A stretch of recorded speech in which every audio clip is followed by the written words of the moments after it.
स्वागत है यीशु मसीह की प्रेजेंस में। हालेलुया। अपनी सीट ग्रहण करो जहां भी बैठे हो। अपने हाथों को उठाओ, बोलो जितनी गवाहियां, जितना वचन मैं सुनूं, मैं 100 गुना फलों को लेके आऊं। उठाओ अपने हाथों को।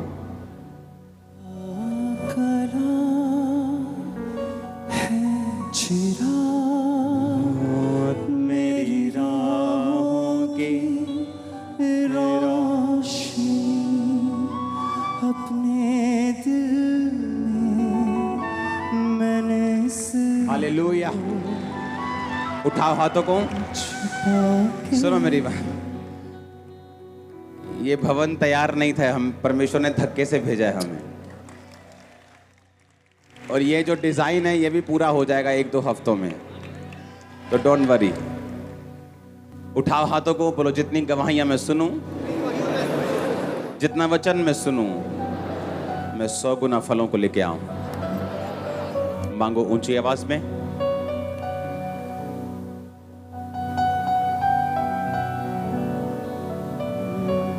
तेरे कलाम को पढ़ूं ऐसी में मेरी खुशी अपने दिल में। मांगो मांगो मांगो, जो गवाही मैं सुनूं, जो वचन मैं सुनूं, 100 गुना फलों को लेके आऊं।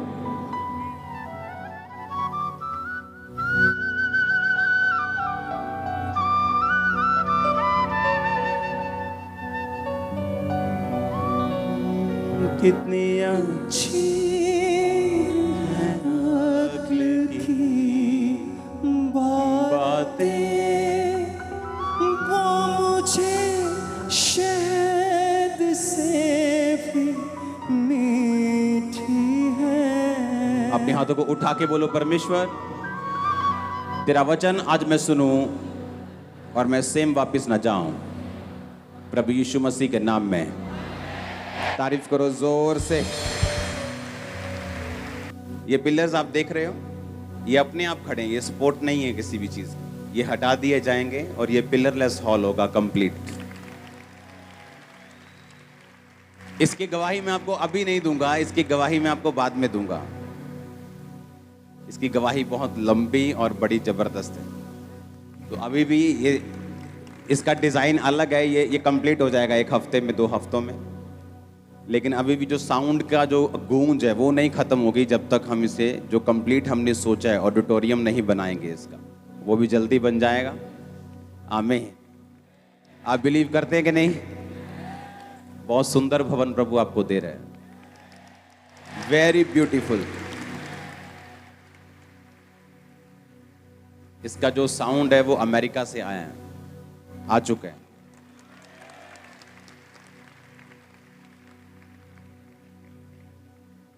अपने पड़ोसी को बोलो ध्यान से सुन। अपने पड़ोसी को बोलो कुछ भी नहीं जो मुमकिन नहीं। बोलो बार बार।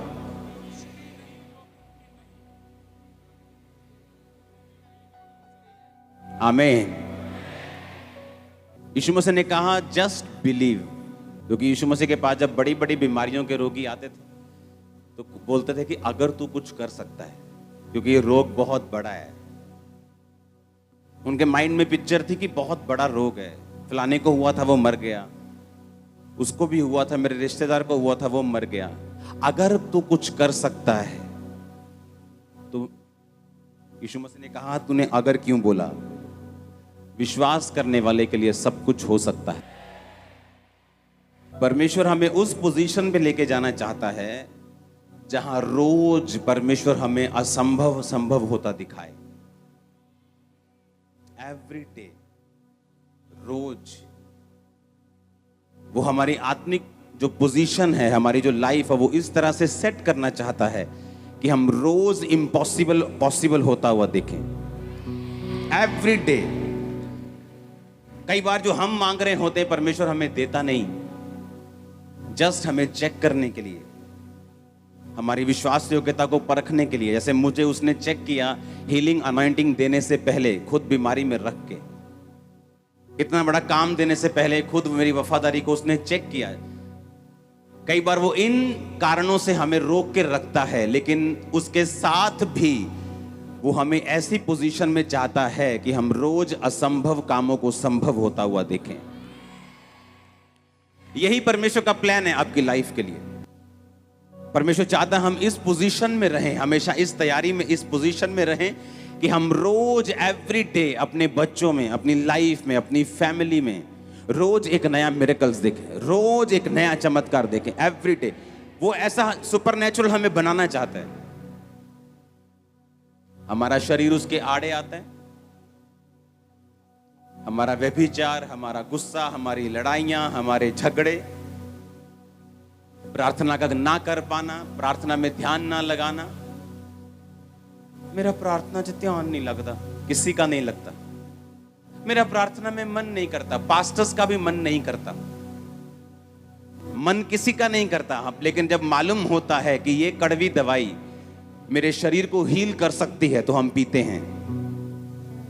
और जब हमें मालूम होता है कि परमेश्वर की प्रेजेंस में अगर हम रहेंगे, उसकी हजूरी में हम रहेंगे और प्रेयरफुल रहेंगे और वचनों पे चलते रहेंगे और लिखित वचनों से हटेंगे नहीं, तो परमेश्वर ये ऐसे काम करता है कि हम रोज इम्पॉसिबल को पॉसिबल होता देखें अपनी लाइफ में। ऐसा रोज होगा।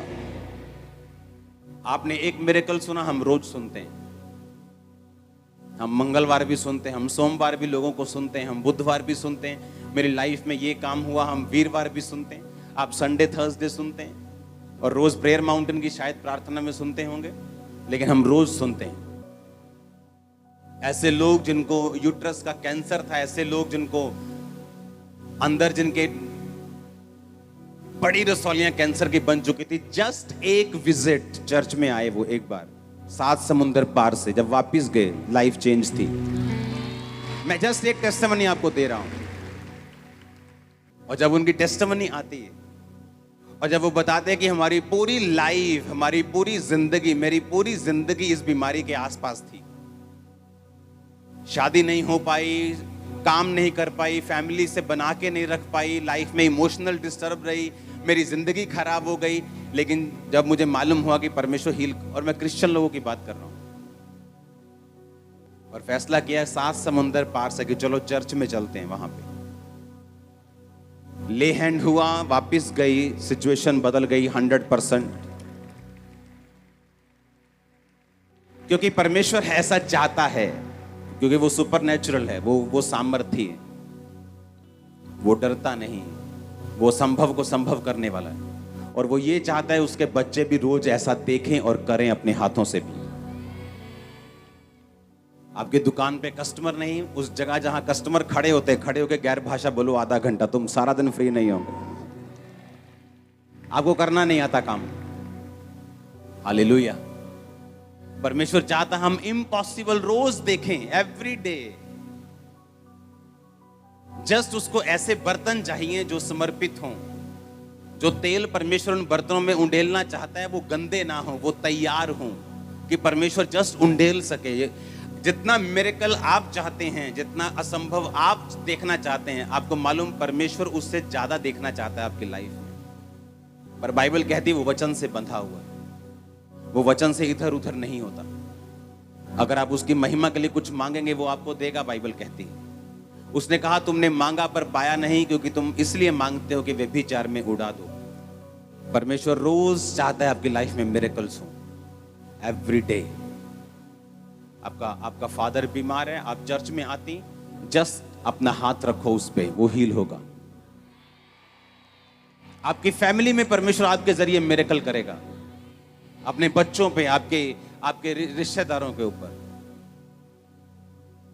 इतनी सामर्थ जो यहां से लेके जाते हो कहां खर्च करोगे? कुछ कहीं तो खर्च करो, अंदर ही अंदर वो दब जाएगी नहीं तो।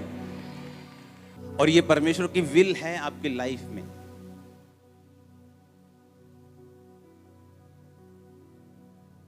आपके हस्बैंड का माइंड एकदम से चेंज होने वाला है, सच कह रहा हूं।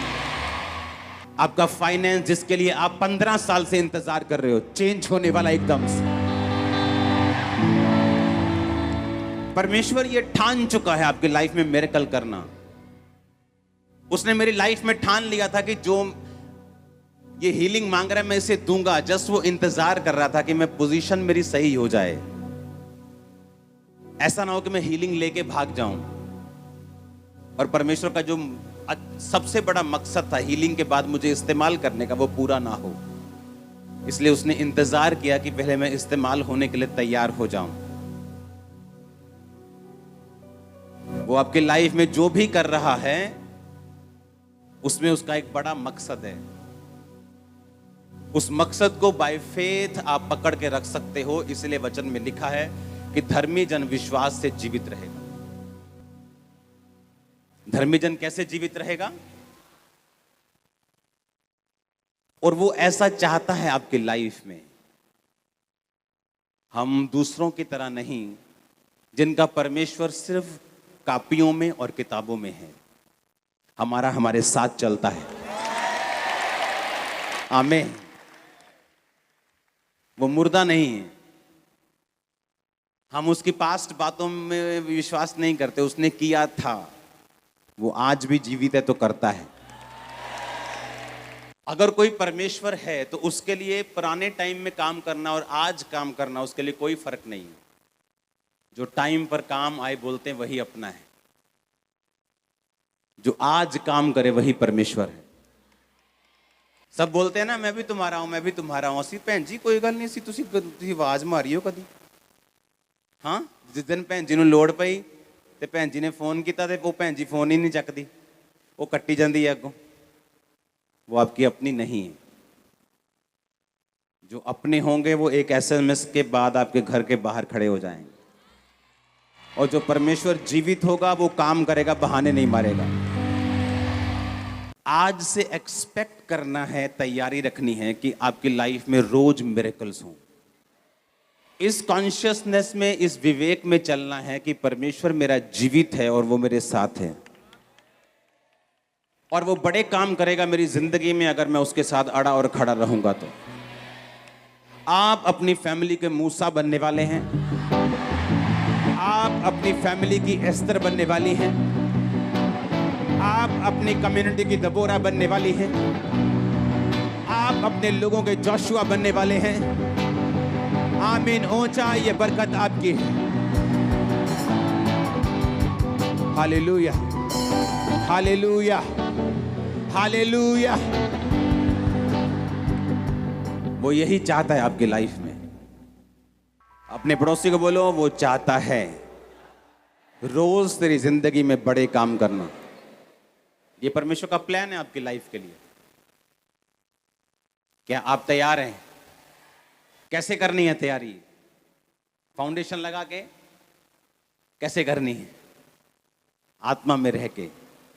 हाँ, नीति वचन 8 उसकी 12 आयत को अपनी स्क्रीन के ऊपर पढ़ेंगे। मैं 3 गिनूंगा, हम 1 2 3 के बाद इकट्ठे पढ़ेंगे। 1 2 3। मैं जो बुद्धि हूं चतुराई में वास करती हूं और ज्ञान और विवेक को प्राप्त करती हूं। नीति वचन 1 उसका 7 पढ़ेंगे अभी। यहोवा का भय मानना बुद्धि का मूल है, बुद्धि और शिक्षा को मूढ़ लोग तुच्छ जानते हैं। फिर से पढ़ेंगे पहली आयत को। मैं जो बुद्धि हूं चतुराई में वास करती हूं और ज्ञान और विवेक को प्राप्त करती हूं। अब ध्यान से समझना, गहरा वचन है। उसने कहा मैं जो बुद्धि हूं, मैं जो विजडम हूं, चतुराई में वास करती हूं और ज्ञान और विवेक को प्राप्त करती हूं।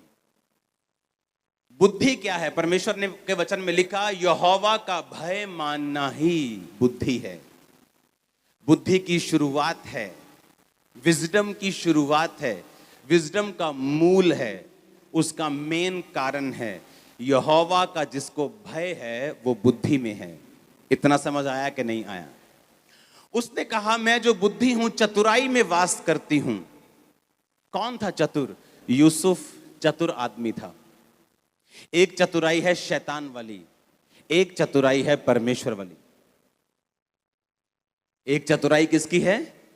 शैतान की। एक चतुराई किसकी है? परमेश्वर की। जब उसने देखा कि पोतीफर की पत्नी मेरे साथ सेक्स करने के लिए, सोने के लिए मुझे इनवाइट कर रही है और मैं ऐसा नहीं कर सकता, उसने कहा वो वहां से भागा क्योंकि वो चतुर था। बुद्धि चतुराई में वास करती है। उसने ये नहीं कहा चलो मैं इसको काउंसलिंग देने की कोशिश करता हूं, इसको समझाने की कोशिश करता हूं, कोई बात नहीं, रूह बचाई जानी चाहिए थी। फिर जो रूह ने बैठना सी इदा करके आराम ना, फिर इदा करके तो जड़ी रूह ਨੂੰ बचाना सी तो तू ही फंस जाना सी। समझ गए कि नहीं? जब उसने देखा कि व्यभिचार मेरे सामने, बाइबल कहती वो वहां से भागा। वो धर्मी था फिर भी भागा, क्योंकि बुद्धि किस में वास करती है? चतुराई में। जिस गली में व्यभिचार की थोड़ी सी प्रॉब्लम हो सकती है, मैं स्कूटर लेके भी उधर क्यों जाऊंगा? चाहे मुझे उधर से निकलना वैसे ही है, मैं किसी और गली से निकल जाऊंगा, उधर से नहीं जाऊंगा। मैं जो बुद्धि हूं चतुराई में वास करती हूं। कहता मैं फिर ज्ञान और विवेक को प्राप्त करती हूं। कौन सा ज्ञान? ये वो ज्ञान नहीं जो आप किताबों में लेते हैं, जो स्कूल और कॉलेजेस में मिलता है। वो ज्ञान अच्छा है, लेकिन उस ज्ञान की परमेश्वर बात नहीं कर रहा। ये ज्ञान उससे ऊपर है। ये ज्ञान वो ज्ञान है जो हेवनली है, जो स्पिरिचुअल है। ये ज्ञान वो है जब आप एक रात फैसला करते हैं कि मुझे, जो मेरा भाई, जो मेरा दोस्त मुझे पार्टनरशिप बिजनेस में करने के लिए बोल रहा है, मैं सुबह उसके पास जाता हूं और मैं जाके बोलता हूं कि ठीक है मैं तेरा पार्टनर बनने के लिए तैयार हूं। और जैसे ही आप सोते हैं, अगर आपके अंदर परमेश्वर की डर है, भय है, बुद्धि है, तो रात को आपको सपना आएगा कि सुबह मत जा। ज्ञान कौन सा वाला? वो जो ऊपर से आता है। यीशु मसीह ने कहा कितने पति हैं तेरे? उसने कहा मेरा तो अभी मैरिज। यीशु मसीह ने कहा तू कितने पति कर चुकी? कितने? 5 पति कर चुकी। उसने कहा मुझे ऐसा लगता है कि तू एक भविष्यद्वक्ता है। वो ज्ञान कहां से आया था? यीशु मसीह ने कहीं पढ़ा था? कहां से आया था? हेवन से आया था। जब आपके अंदर बुद्धि काम करना शुरू करती है, जो चतुराई के साथ काम करती है, परमेश्वर ने कहा वो ज्ञान और विवेक को प्राप्त करते हैं। जब ज्ञान, हेवनली ज्ञान आपके अंदर आता है, आपको मालूम होता है कि मुझे ये काम नहीं करना, ये आदमी से नहीं मिलना, ये औरत से नहीं मिलना, ये वाला काम नहीं करना। आपको सपना आता है, लेकिन होता क्या है? जिस दिन सपना आना होता है, आपने 6 घंटे टीवी देखा होता है, आपने सारे टीवी के प्रोग्राम देखे होते हैं, आपने फेसबुक पे घंटों बिताए होते हैं, आप इतना संसार में गुमे होते हैं कि जब आप लेटते हैं आपको कोई सपना नहीं आता। जबकि आप लोगों को जो नींद है, जो आपका सोना है, वो सोने के लिए नहीं बल्कि परमेश्वर से बात करने के लिए है। आज कलीसिया गुमी हुई क्यों है मालूम? आज कलीसिया लॉस्ट क्यों है? आज क्रिश्चियन लोग जो हैं वो गुमे गुमे से क्यों हैं? ना तो अपने फाइनेंस में, ना लाइफ में, ना फैमिली में, ना सेहत में। हर तरफ उनको लगता है कि, ऐसा लगता है कि परमेश्वर है ही नहीं, क्योंकि उनके काम परमेश्वर वाले नहीं हैं। उसने कहा मैं जो बुद्धि हूं किसमें वास करती हूं? अब मुझे मालूम है कल मुझे कहां जाना है? चर्च। आज क्या है? शनिवार। तो कल परमेश्वर मुझसे बात करे तो मैं शनिवार क्यों ना फास्ट रखूं? मैं फास्ट रखती हूं। मैं टीवी से दूर हूं आज, मैं अपनी सहेलियों से दूर हूं, मैं अपनी फालतू चीजों से दूर हूं, मोबाइल मैंने आज बंद कर दिया, मैं प्रार्थना में हूं। और रात आप सोए और परमेश्वर बात कर रहा है कि कल जब तू चर्च में जाएगी इस प्रेयर पॉइंट से प्रार्थना करना। आपने उस प्रेयर पॉइंट से प्रार्थना की, परमेश्वर ने मेरे कान में बात की, एक औरत यहां है जिसका ये है, जिसका वो। प्रोफेसी सिर्फ मुझ पे निर्भर नहीं करती। अगर मुझे असली करनी, अगर नकली करनी, तो मैं कोई भी दो जन ढूंढूंगा, उनका डाटा निकलवाऊंगा और सारी दुनिया के सामने बोलूंगा तेरे इतने बच्चे हैं, तेरा ये नाम है। वो वाली मुझे नहीं आती करनी। मैं आपको रियल वाली बता रहा हूं, जो मुश्किल है और कम लोग उसे करते हैं। हालेलुया। लेकिन जिस समय मुझे संडे चर्च आना था, मैं तो शाम को टीवी देख रहा था, मैं तो शाम को मोबाइल पे था, मैं तो पार्टी में गया था, मैं तो सभी दुनिया के कामों में बिजी था। मैं रात को 2 बजे सोया हूं, सुबह उठा हूं, परोंठे खाए हैं 5-7 और मैं चर्च में आ गया हूं। Hallelujah, hallelujah. अरे इतने परोंठे खा के चर्च में आओगे तो परमेश्वर कैसे बात करेंगे? अगर रात को हम इतने वर्ल्डली होके चलेंगे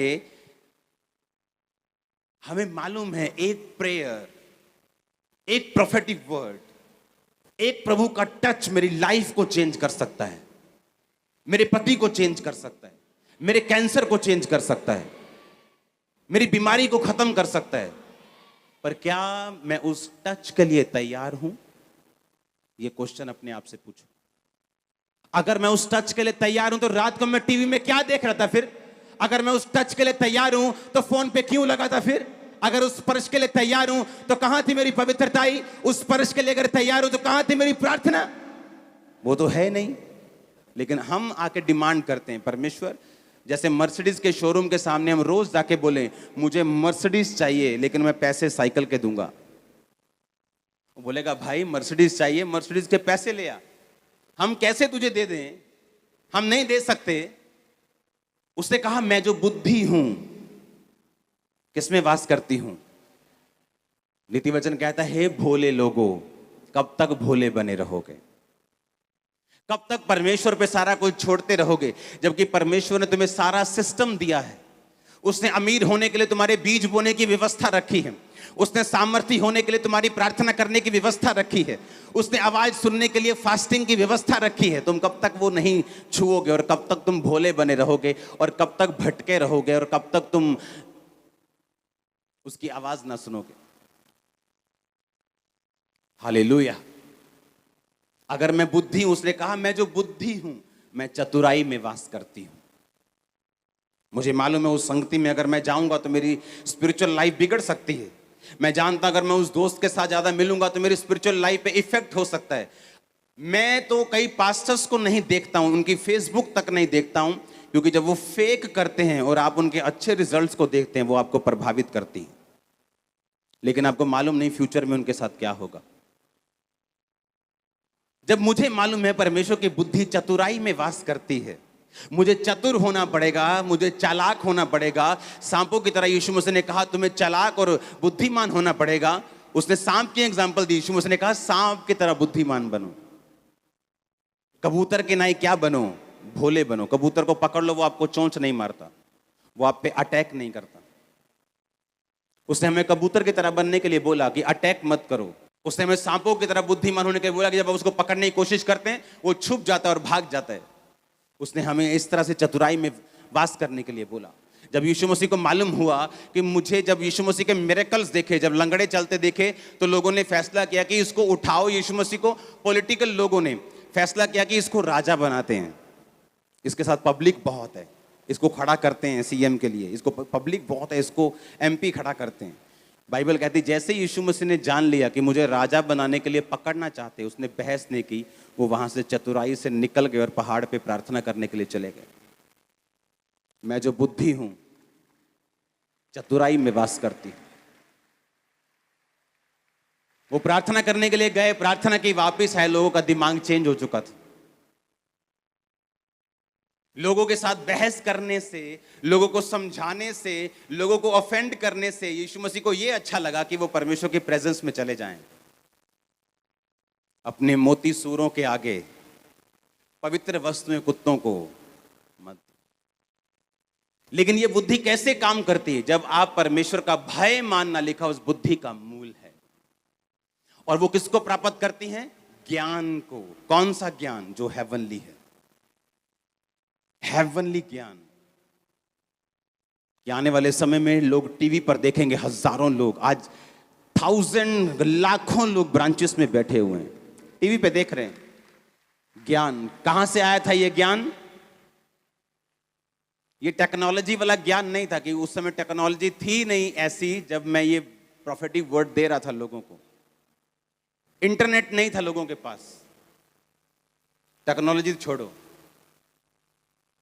जब परमेश्वर आपको ज्ञान देता है, वो ज्ञान कौन सा होता है? वो आपके परिवार के लिए होता है, आपके हस्बैंड के लिए होता है, आपके बच्चों के लिए होता है, आपके बिजनेस के लिए होता है, आपकी जॉब के लिए होता है, आपके पार्टनर को कैसे चुनना है, वो ज्ञान परमेश्वर हेवनली आपको देता है। आज कितने हजारों क्रिश्चियंस हैं जो रॉन्ग मैरिजेस में फंसे हुए हैं, क्योंकि ज्ञान नहीं था। कौन सा वाला? हेवनली। जब चुनने का समय आया मालूम नहीं था, जिनकी सुननी चाहिए थी उनकी सुनी नहीं, और खुद परमेश्वर से कोई संबंध था नहीं, क्योंकि परमेश्वर ने कहा मैं जो बुद्धि हूं, बाइबल कहती है चांदी और सोने और कुंदन से भी अधिक मूल्य किसका है? बुद्धि का। उसने कहा सोने की इच्छा मत रखो, चांदी की इच्छा मत रखो, बुद्धि की इच्छा रखो, वो सोना और चांदी भी आ जाएगा। हालेलुया। जब सुलेमान ने परमेश्वर से मांगा, उसने इसी बुद्धि को मांगा, उसे मालूम था। और परमेश्वर ने कहा जब मैं तुझे बुद्धि देता हूं तो उसके पीछे पीछे ऐश्वर्य भी आएगा, पैसा भी आएगा, ताकत भी आएगी, जीत भी आएगी, क्योंकि तूने सही चीज मांगी है। और कैसे आएगी ये बुद्धि? उसने कहा यहोवा का भय मानना बुद्धि की शुरुआत और बुद्धि का मूल है। मैं जो बुद्धि हूं किसमें वास करती हूं? चतुराई में, और ज्ञान और विवेक को प्राप्त करती हूं। जब बुद्धि आती, विवेक आता है, ज्ञान आपको बढ़ाता है। जब ज्ञान आता है आप अगला स्टेप ले पाते हैं। जब ज्ञान आता है आप अपनी लाइफ के नेक्स्ट लेवल पे चले जाते हैं। जब ज्ञान आता है आप अपनी लाइफ के एक नई हिट को, नया नया सिक्सर मारते हैं आप अपनी लाइफ में। जब ज्ञान आता है, क्योंकि वो हेवनली होता है। जो ज्ञान ऊपर से आता है वो फेल नहीं होता। आप नीचे के ज्ञान से कोई बिजनेस खोल सकते हो कि इस इलाके में ये बिजनेस चल सकता है, और वो चल भी सकता है, लेकिन जो ज्ञान, और फेल भी हो सकता है, लेकिन जो ज्ञान ऊपर से आएगा वो कभी फेल नहीं होगा। और मैं उस ज्ञान की बात नहीं कर रहा हूं, ये ज्ञान आपकी लाइफ के लिए पर्सनल होता है। ये बाइबल के शब्दों का ज्ञान मैं बात नहीं कर रहा हूं। आपकी लाइफ में आपको क्या चाहिए और वो कैसे होगा, आपके बिजनेस में आपको क्या करना है, पर्सनल लाइफ में क्या करना है, मैं उस ज्ञान की बात कर रहा हूं। आप मेरी बात समझ रहे कि नहीं? उसने कहा जब बुद्धि तुम्हारे अंदर आएगी, जब यहोवा का भय तुम्हारे अंदर आ जाएगा, जब परमेश्वर का भय तुम्हें आ जाएगा कि मुझे ये काम नहीं करना, मुझे यहोवा का भय है, मुझे व्यभिचार नहीं करना, मुझे ये काम नहीं करना, मुझे नशे में नहीं घुसना है, मुझे मूर्ति पूजा में नहीं घुसना है, मुझे ये काम नहीं करना, मैं यहोवा का भय मानता हूं, तो परमेश्वर ने कहा बुद्धि की शुरुआत तुम में हो जाएगी। और बुद्धि चतुराई में वास करती है। जब बुद्धि तुम में वास कर जाएगी तो तुम ज्ञान को और विवेक को क्या करोगे? प्राप्त करोगे। और वो ज्ञान कौन सा होगा? वो तुम्हारे लिए होगा, वो एक रेमा वचन होगा। वो ज्ञान तुम्हारे लिए एक पर्सनल गाइडेंस होगी जो परमेश्वर तुम्हारे परिवार के लिए तुम्हें देगा। वो गाइडेंस होगी तुम्हारे बच्चों की पढ़ाई के लिए, वो गाइडेंस होगी तुम्हारी लाइफ के लिए, तुम्हारे बिजनेस के लिए, तुम्हारे जीवन के लिए। वो परमेश्वर तुम्हें कब देगा? जब तुम्हें बुद्धि होगी और तुम परमेश्वर का भय मानते होंगे। तो उसने कहा जो मैं जो बुद्धि हूं चतुराई में वास करती हूं। फिर तुम्हें बुद्धि लेने के बाद चतुर होना होगा। आमीन। तुम ऐसा नहीं कहते मुझे मालूम नहीं था, मैं उधर चला गया, मेरे साथ ये हो गया। नो नो नो, तुमको पहले सोचना है बुद्धि चतुराई में क्या करती है? रहती है। आमीन। और फिर कहती है मैं ज्ञान और विवेक को प्राप्त करती हूं। जब आपके अंदर बुद्धि होती है वो ज्ञान प्राप्त करती है।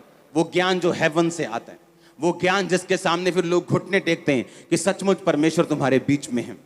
वो ज्ञान जो प्रोफेटिकली आपकी लाइफ में आता है, वो ज्ञान जो परमेश्वर धीरे से आपके दिल में कई बार बात करता है। अगर आप एक विश्वासी हैं, वो आपके कानों में चाहे बात ना करे, लेकिन वो ज्ञान, वो आइडियाज आपके हार्ट में आने शुरू होंगे। वो आपके घर के विषय में हो सकते हैं, आपके घर के रिपेयर के विषय में हो सकते हैं। छोटी छोटी चीजें परमेश्वर आपकी लाइफ में कैसे इंप्रूव करेगा जब आप परमेश्वर के साथ चलेंगे, आप देखना। और उसने कहा मैं विवेक को प्राप्त करती हूं। विवेक एक कॉन्शियस, ज्ञान से आपको बरकत मिलती है, विवेक से बरकत संभलती है। ज्ञान से आपको क्या मिलती है? बरकत मिलती है। ज्ञान से आपको हीलिंग मिलती है। 40 रोजे 5 बार रखने के बाद जब मैं सोया हुआ था तो परमेश्वर ने मुझसे बात की थी कि बाइबल के वचनों को दिल खोल कर, अपनी प्रार्थना को दिल खोल के शब्दों में बोल बोल कर मेरे आगे प्रकट कर, मैं तेरी बीमारी को दूर कर दूंगा। ये ज्ञान था। वो ज्ञान से मैंने आशीष ले ली, डिप्रेशन से और दुष्ट आत्मा के और मेंटली अपसेट के अटैकों से आजाद हो गया। 15-16 साल हो गए मुझे आजाद हुए। लेकिन उस बरकत को संभाल के कैसे रख सकता हूं? अगर मेरे पास विवेक है तो। अगर विवेक नहीं, वो विवेक था, कहां लिखा था बाइबल में कि व्यभिचार करना मना है? कहीं नहीं लिखा था। जब यूसुफ को ऑफर मिला तो कहां लिखा था बाइबल में व्यभिचार मत कर? अभी वचन तो आया ही नहीं था। वचन तो मूसा के बाद आया, अभी तो मूसा जन्मा ही नहीं था। वो तो पहले की बातें। कहीं नहीं लिखा था व्यभिचार ना कर। किसकी सुनी उसने? विवेक, अंदर वाला मन, कॉन्शियस। उसने कहा ऐसा नहीं हो सकता, मैं ये काम नहीं कर सकता, मेरा मन इसकी गवाही नहीं देता। तो जो ज्ञान ने दिया वो कॉन्शियस ने, विवेक ने संभाल के रखा। आमीन। जब शैतान आपको पीछे लेके जाता है वो आपके विवेक को, बाइबल कहती, दाग देता है, उसको मिसाइल दागता है, उस पे उसको हिट करता है, उसको कमजोर कर देता है, उसको वीक करता है और उसको मार देता है। इसलिए हर चीज बाइबल में नहीं लिखी। बाइबल में कहीं लिखा है सिगरेट ना पियो, तो पियो फिर सब जाके। कहां लिखा है ना पियो? कहां लिखा है? यहां लिखा है ना पियो। विवेक में लिखा है। कहां लिखा था कि टाइथ देना है? जब अब्राहम ने कहा मैं तुझे टाइथ दूंगा, कहीं नहीं लिखा था। उसको मालूम था कि मेरा परमेश्वर के साथ एक संबंध है, एक वाचा है, मैं अपने टाइथ को पे करूंगा। जब लोग इसको नए नियम से, पुराने नियम से प्रीच करने की कोशिश करते हैं, वो अपनी डॉक्ट्रिन्स को रैंडमली चेंज करते रहते। देना चाहिए, कोई कहता नहीं देना चाहिए, क्योंकि ये प्रीचिंग नहीं, ये एक टीचिंग नहीं, ये डॉक्ट्रिन नहीं, ये एक वाचा है परमेश्वर के साथ। अगर मैं प्यार करता हूं तो मैं प्रभु को दूंगा। तो कहां लिखा था? कहीं नहीं लिखा। मैं जो बुद्धि हूं, इसलिए उसने कहा अगर तुम में बुद्धि होगी तो तुम ज्ञान को और विवेक को प्राप्त करोगे। वो विवेक होगा जो तुम्हें बीज खाने के लिए मना करेगा, जो तुम्हें टाइट खाने के लिए मना करेगा। वो विवेक होगा जो तुम्हें ऐसी संसारिक चीजों से दूर रहने के लिए बोलेगा कि तुझे दूर रहना है ताकि परमेश्वर तुझसे कांटेक्ट कर सके। आप मानेंगे नहीं, मैं हॉल में नहीं आया हूं, अभी आया हूं हॉल में, लेकिन इस हॉल में जो हुआ, मैंने आने से पहले सपना देखा एग्जैक्ट चीजों का, एग्जैक्ट चीजों का। मैं कह रहा हूं एग्जैक्ट जो हुआ, बारिश से पहले मैंने सपना देखा, क्योंकि मैं तैयार था कल से उसके लिए। आज आपके कान खुल चुके हैं अगर आप चेक करेंगे तो, माइग्रेन जा चुके हैं अगर आप चेक करेंगे तो, वो लीवर रोग, वो फेफड़ों के रोग, वो कैंसर जा चुके हैं अगर आप चेक करेंगे। उसकी प्रेजेंस यहां पे मौजूद है। आमीन। उसने कहा मैं जो बुद्धि हूं, किसमें वास करती हूं? चतुराई में वास करती हूं। प्रार्थना करने से पहले आपको दिमाग में आएगा चल एक बार व्हाट्सएप चेक कर ले, मैसेज आया कि नहीं। वो 1 मिनट 2 घंटे बाद खत्म होगा। शैतान ने टाइम वेस्ट कर दिया। अब उसने कहा चल निकल, मेरा काम हो गया। आप समझ रहे कि नहीं? उसे मालूम है कि अगर आप सही चलेंगे तो परमेश्वर आपसे कांटेक्ट करेगा। आपको फोन आएगा परमेश्वर का रात को, आपको रिंग मारेगा रात को, वो आपसे बात करेगा और क्लियर बात करेगा वो आपसे। लेकिन क्या आप तैयार है कि नहीं? अगर आप तैयार नहीं तो वो, बाइबल कहती है जो दुल्हन तैयार नहीं, दूल्हा उसे नहीं लेके जा सकता। अगर दुल्हन पीछे बर्तन मांजती हो तो दूल्हा उसे ले जाएगा, पर बाइबल कहती दूल्हा अगर आएगा तो दुल्हन अगर तैयार होगी तो तभी उसे लेके जाएगा। हम अगर तैयारी नहीं कर रहे किसी चीज के लिए कि परमेश्वर हमसे कांटेक्ट करे, वो हमसे बात करे, वो हमको छुए, हमको टच करे, तो हम वो नहीं ले सकते परमेश्वर से। फिर हमें सपने आएंगे संसारिक, जिनका कोई मकसद नहीं, जिनका कोई मीनिंग नहीं, क्योंकि बाइबल कहती है कि ज्यादा बातें करने से भी सपने आते हैं, ज्यादा इधर उधर की सुनने से भी आते हैं। तो वो हमें देखना है कि हमें सपना कहां से आया है, कि परमेश्वर ने हमें दिया है कि हमारे अपने शरीर ने हमें दिया है। उसने कहा मैं जो बुद्धि हूं, किसमें वास करती हूं? चतुराई में, और ज्ञान और विवेक को क्या करती हूं? प्राप्त करती हूं।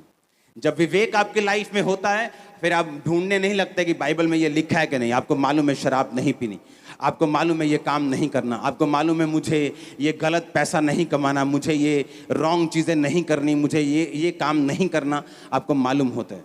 आप जितना मर्जी बहाना बनाने की कोशिश करो, आपका विवेक आपको बताता है कि जो ये हो रहा है वो गलत है, ये नहीं होना चाहिए। हालेलुया। कितने इन बातों को समझ रहे हैं?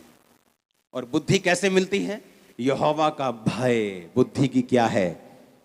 इसका मतलब अगर मुझे यहोवा का भय है, मैं परमेश्वर का डर मानता हूं, पाप से दूर रहता हूं, तो ये सब चीजें मेरी लाइफ में होनी शुरू हो जाएंगी।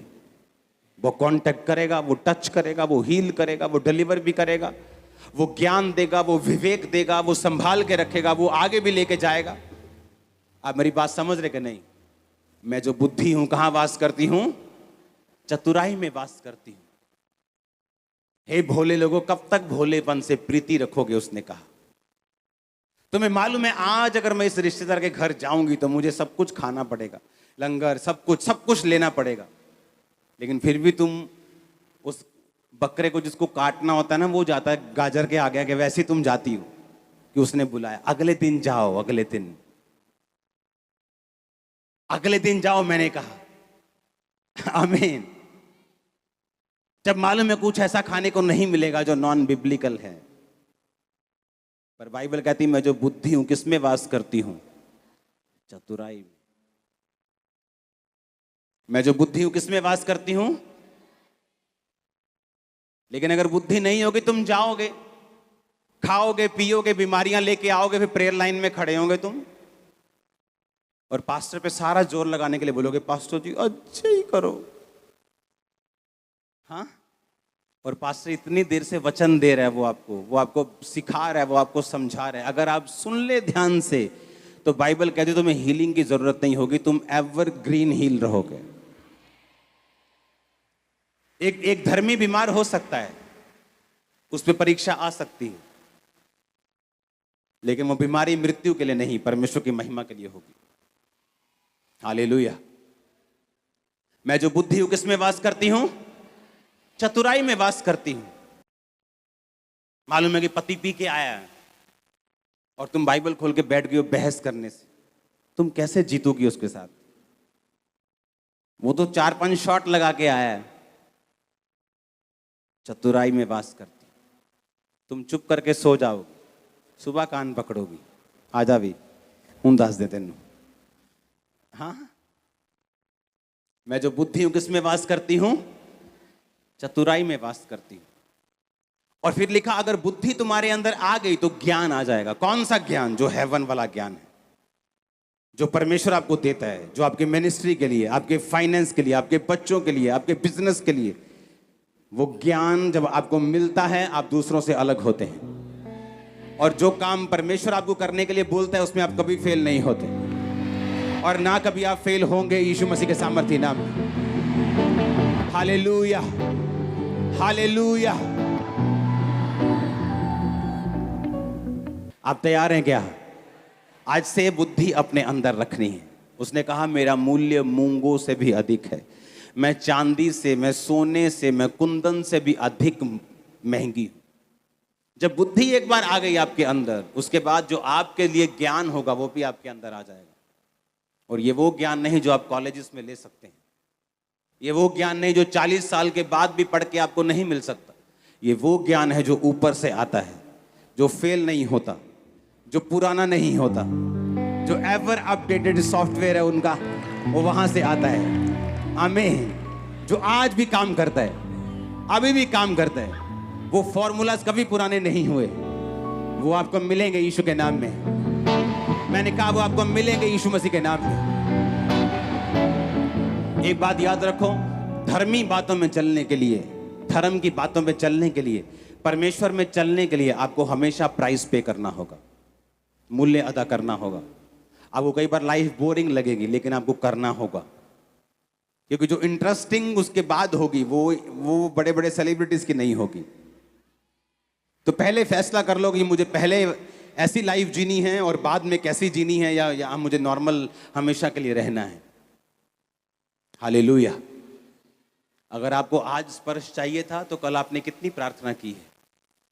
अगर आपको आज चाहिए आपका हस्बैंड बदले तो पिछले महीने से आपने कितने घंटे रोज प्रार्थना की है?